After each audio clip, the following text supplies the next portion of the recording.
रामआशीष चाचा शहर में अफसर थे। उनकी 2 बेटियां और 2 बेटे थे, जिनकी परवरिश उन्होंने बड़े ठाट बाट से बिना कोई भेदभाव के किया। उनके बेटे और बेटियां शहर के नामी गिरामी स्कूल कॉलेज में पढ़े और सरकारी नौकरी पा गए।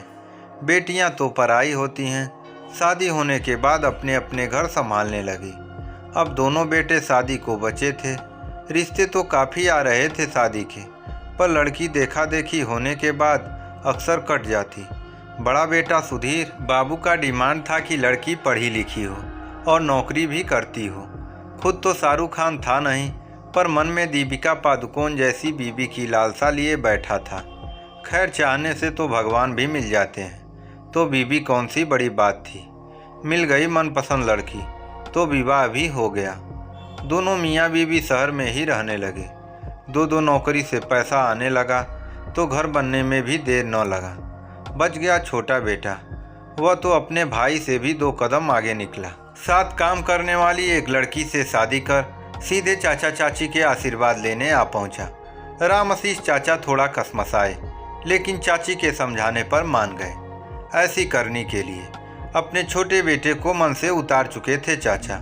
छोटका बेटा भी अपनी बहुरिया को लेकर चलते बना। चाचा जब तक नौकरी किए अपना मकान तक नहीं बना पाए शहर में, और बनाते भी कैसे।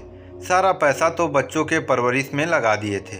जब रिटायर हुए तो सोचा कि चलो, हमने तो घर नहीं बनाया, बेटों ने तो बना लिया, और पहुंच गए बिना बताए बड़े बेटे के यहाँ।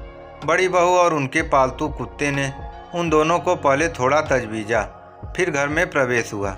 चाची को थोड़ा बुरा लगा, पर चाचा समझाए कि बहू घर में रही ही कितना दिन है, जो झट से पहचान जाती हमें। चाय बिस्कुट मिला नाश्ते में, पर भोजन बेटे के आने के बाद ही नसीब हुआ। चाची का कलेजा तब फट गया जब बेटे से बहू ने कुत्ते वाले कमरे में चाचा चाची के सोने की व्यवस्था करने की हिदायत देते सुना। चाचा को जब इस बात की जानकारी हुई तो उन्होंने अपना बोरिया बिस्तर समेटना ही उचित समझा। अरे, इतनी रात को जाओगे? चाची ने विस्मय से पूछा। हाँ तो रह लिए ना, शौक पूरा हो गया आपका। और लगाओ रट, बेटे के यहाँ जाएंगे, बेटे के यहाँ जाएंगे। रामआशीष चाचा थोड़ा खींचते हुए बोले। अरे, सुधीर पूछेगा तो? चाची ने आशंका जताई। चाचा खामोशी पूर्वक सामान लगाते रहे। सुधीर सुधीर, जरा बाहर का दरवाज़ा खोल दो, हमारी ट्रेन है। चाचा ने बेटे को आवाज़ लगाया। अभी इतनी रात को कहाँ जा रहे हैं? हमें लगा रहने आए हैं। तो रहिए 2-4 दिन। बेटे ने अपनी मन स्थिति दर्शा दी। अरे नहीं, हम लोग तुम लोगों को देखने ही आए थे।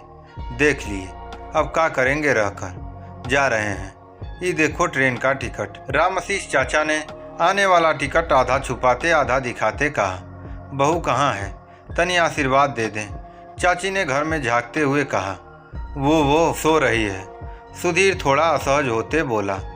बेटे को आशीर्वाद देकर चाचा चाची विदा हो लिए। कितना दिन शहर के मकान का किराया देते। कुछ दिन बाद दोनों ने अपना मन बनाया और गांव लौट आए। दिन बीतने लगा।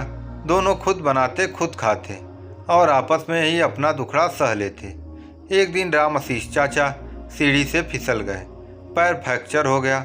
गांव वाले ढो टांग कर डॉक्टर के पास ले गए। प्लास्टर हुआ, चाचा बेड पर आ गए। बुढ़ारी का फ्रैक्चर जल्दी थोड़े न जुड़ता है। समय लगने लगा। बेड पर पड़े पड़े बेड शोर हो गया।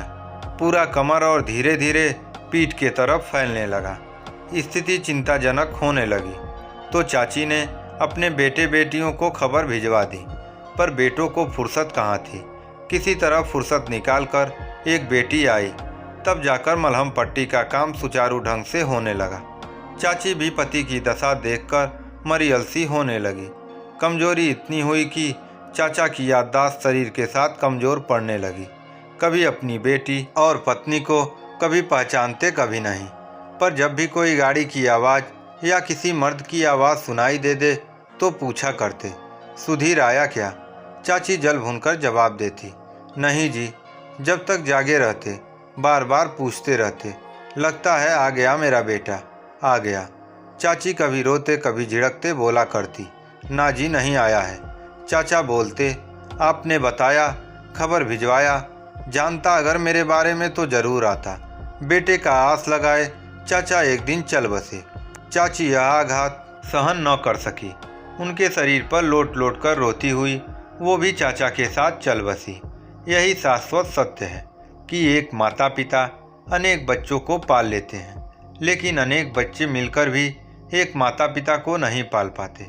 चाचा के प्राण पखेरु भले ही उड़ चुके थे, परंतु उनकी पथराई आंखें अब भी बेटे का इंतजार कर रही थी। पुत्र का जन्म पिता की आत्मा से होता है, इसलिए उसे आत्मजा कहते हैं। पड़ोसियों की सहायता से बेटी ने दोनों का अंतिम संस्कार किया। घर के बाहर लटका हुआ ताला अब घर के नए मालिक का इंतजार कर रहा है। कहते हैं इतिहास अपनी पुनरावृत्ति करता है।